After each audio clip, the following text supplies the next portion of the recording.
Hola, muy buenos días, bendiciones para todos. Vamos a continuar con el estudio de la carta a los Gálatas.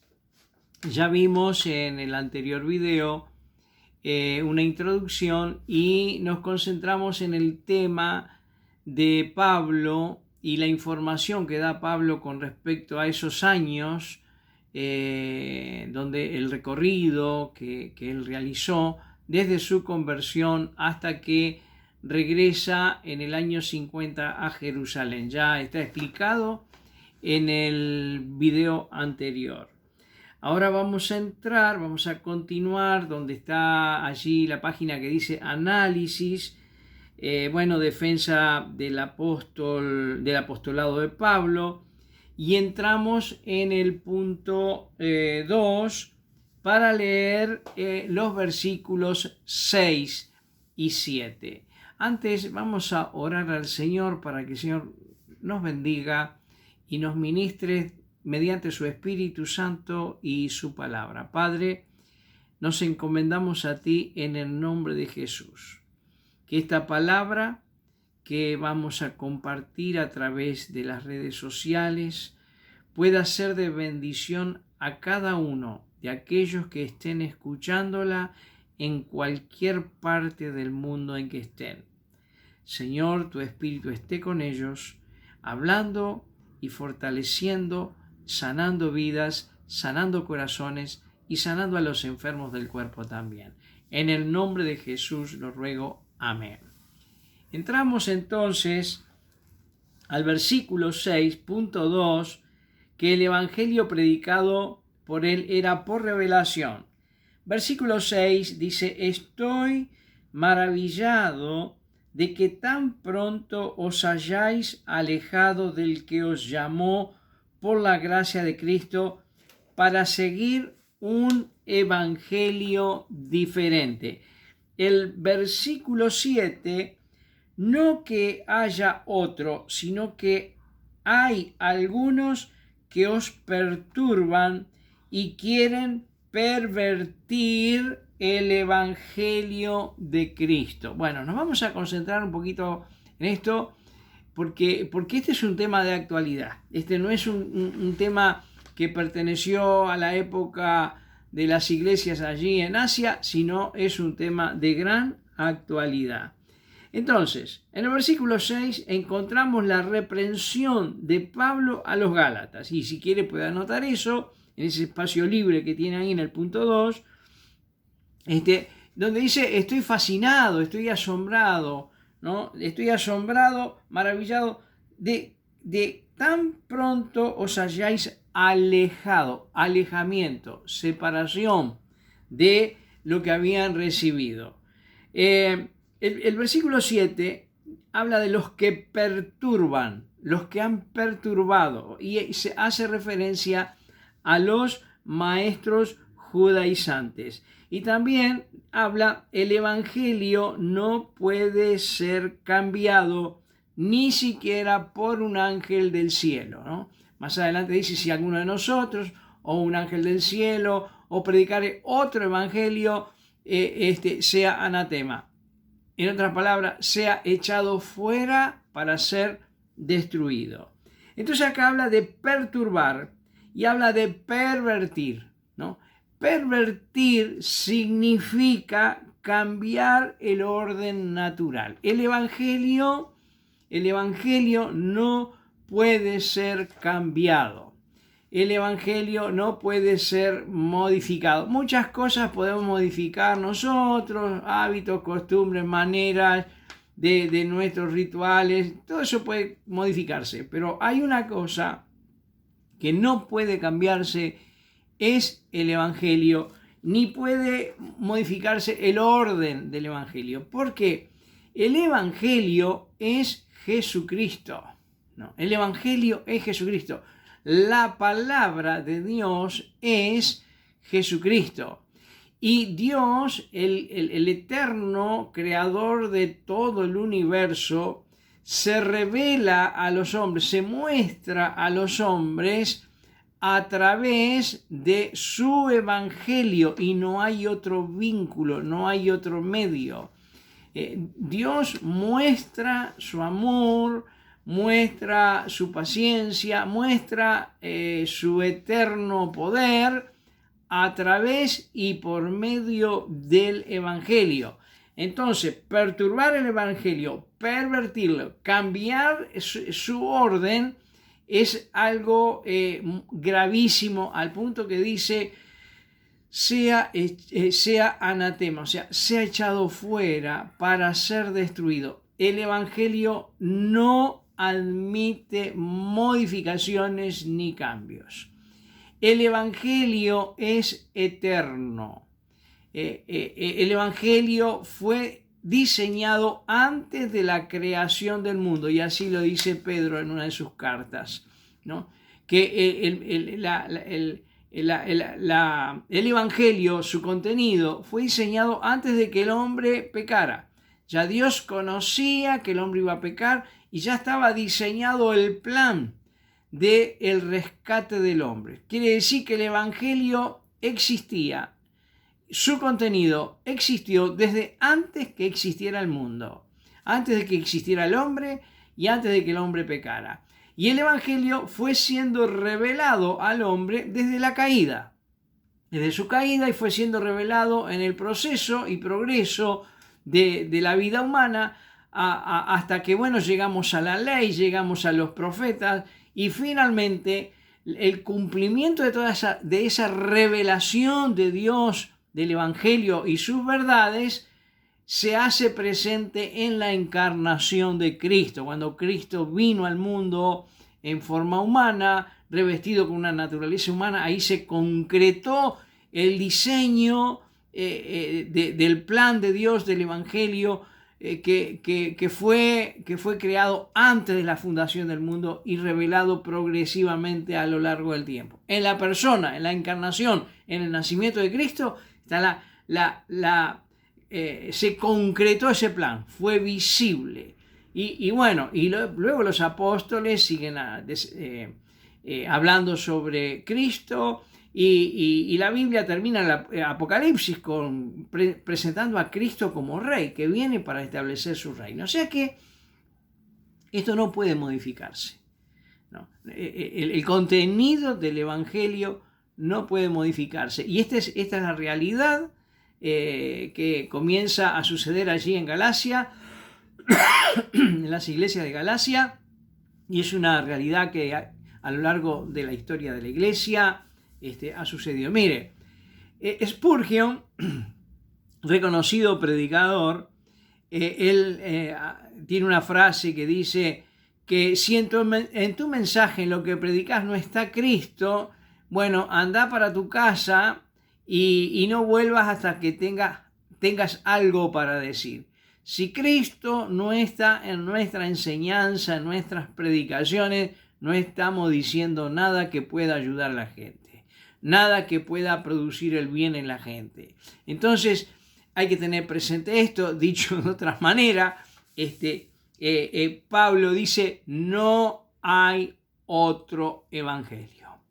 Y hay verdades fundamentales que rápidamente ustedes me han escuchado muchas veces hablar de estas verdades, que son fundamentales, que todo el mundo las sabe, pero por allí no le prestan mucha atención, y es la clave de todo.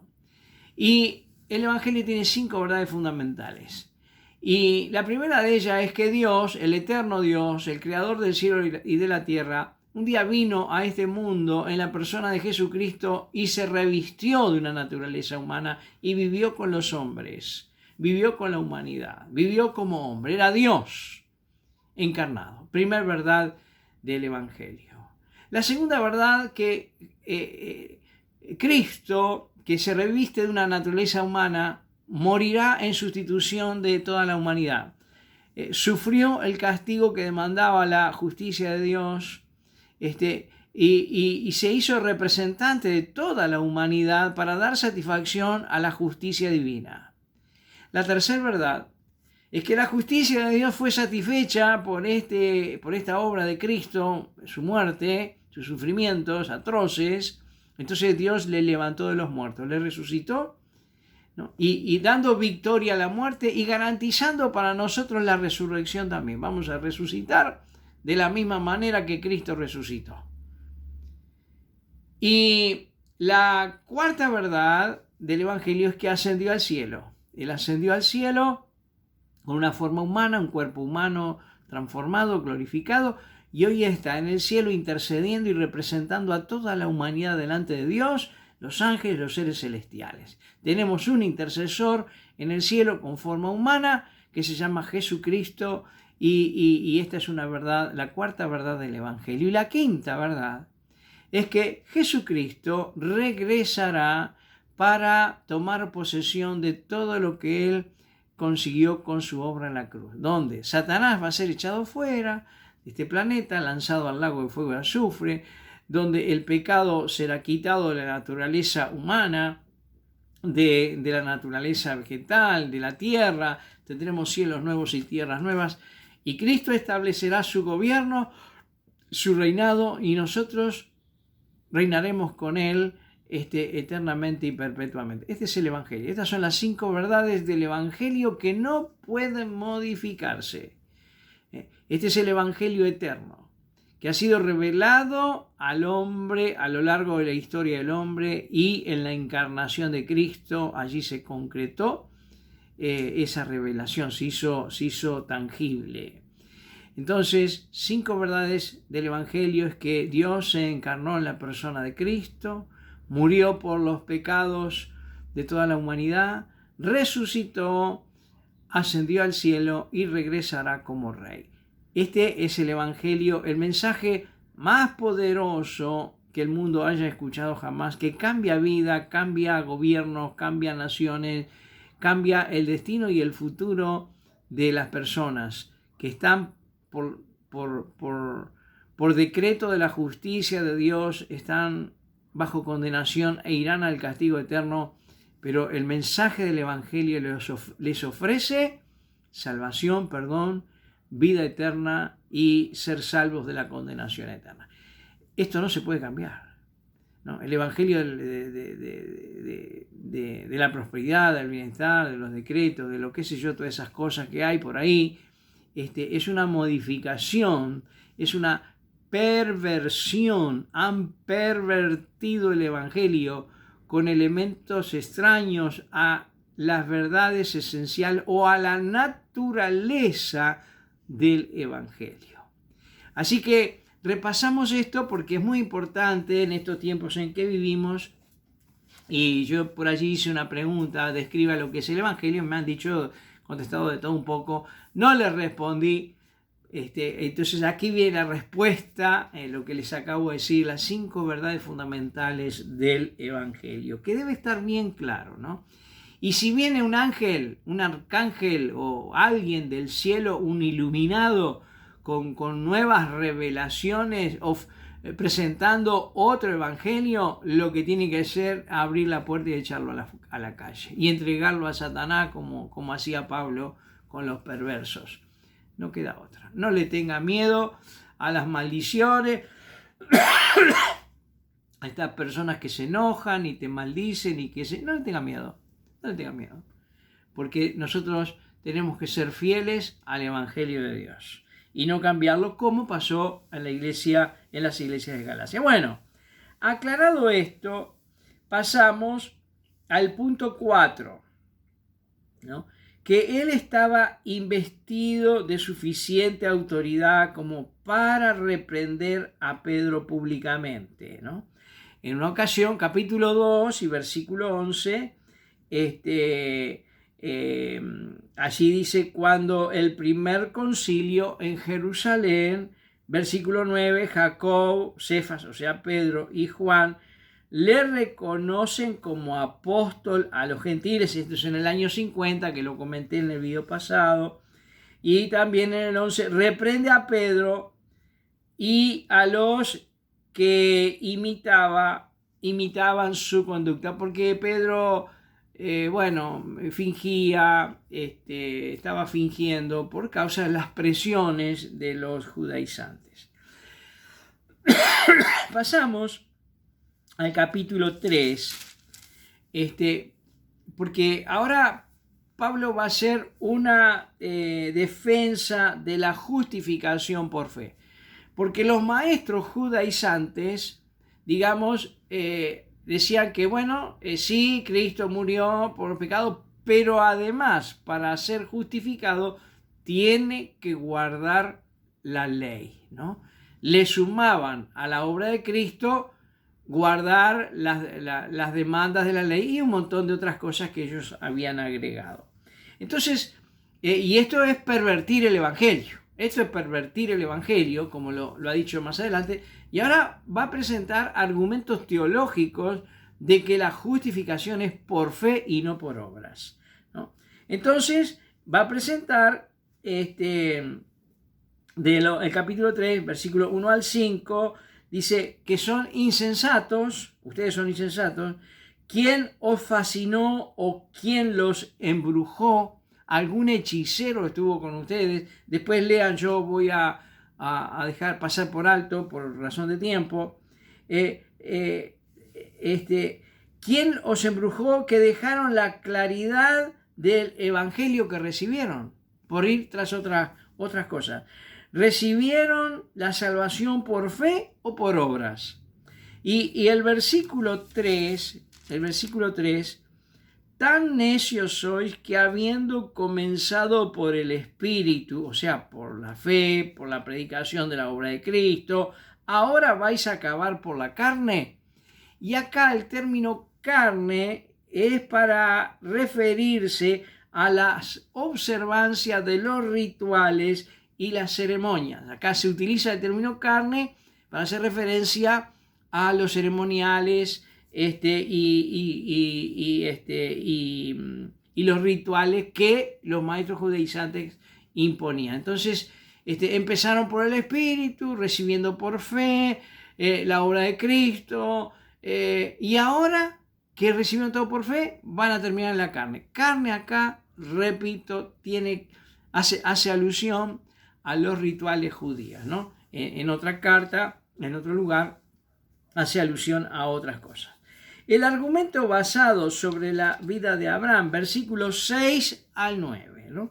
Y acá Abraham fue justificado por la fe antes de la dispensación de la ley y la gracia. Nosotros recibimos la salvación por fe. Somos llamados, por eso somos llamados, capítulo 3, versículos 8 al 9, hijos de Abraham. O sea, hijos de Abraham, descendientes de Abraham son los judíos. Pero nosotros por la fe, porque hemos aceptado a Cristo por la fe, del mismo modo que Abraham, somos llamados también hijos de Abraham por la fe, no por la sangre, ¿no? Sino por la fe. Entonces, hay que pensar lo siguiente. Capítulo 3, versículo 17. Abraham fue justificado por la fe 430 años antes que se estableciera la ley en el monte Sinaí. Los judaizantes establecían que para ser justificados tenían que guardar la ley, que la justificación es por guardar la ley. Y acá presenta el argumento Pablo que Abraham fue justificado 430 años antes de que existiera la ley porque le creyó a Dios. Porque la justificación es por fe, es por creerle a Dios y no por guardar la ley. Entonces, ¿qué valor tiene la ley? ¿Para qué se promulgó la ley? Porque la ley, los rituales, los ceremoniales que se promulgaron allí en el monte Sinaí fueron figuras proféticas que hablaban de la persona de Cristo, del carácter de Cristo y de la obra de Cristo que acontecería más adelante. En Cristo se cumplió toda la ley.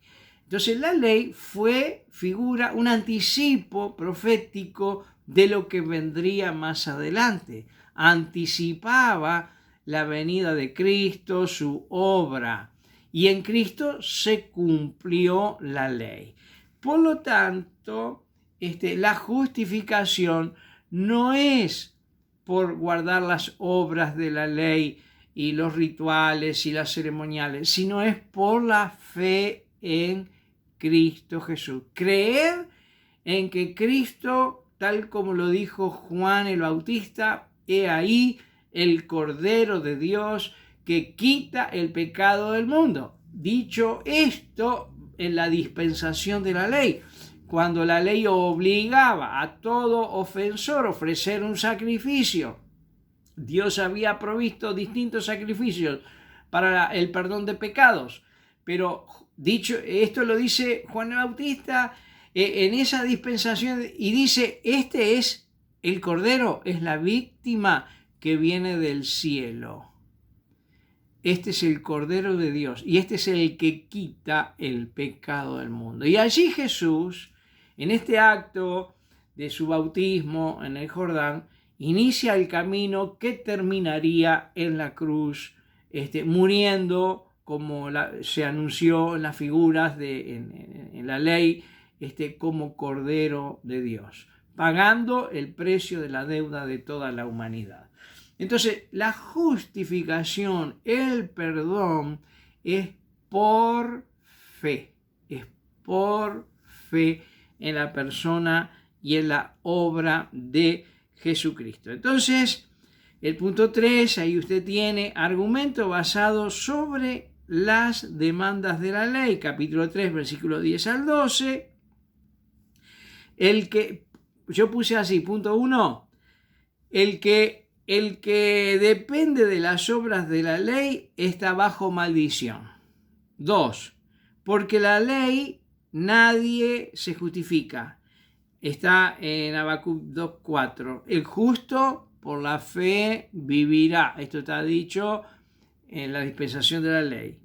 El punto 3, capítulo 3, versículo 6. Abraham fue justificado por fe. No se había promulgado todavía la ley, como ya lo había comentado. Bueno, lo demás ya está. Un poquito más adelante habla de el propósito de la ley para con el pueblo hebreo, para con el pueblo judío. Dice que la ley fue el ayo, fue un ayo, o sea, un ayo es el instructor, es alguien que está al lado del niño, del joven, indicándole cómo tiene que vivir, qué se puede, qué no se puede, lo instruye hasta que llega a una determinada edad que ya decidirá por su propia voluntad.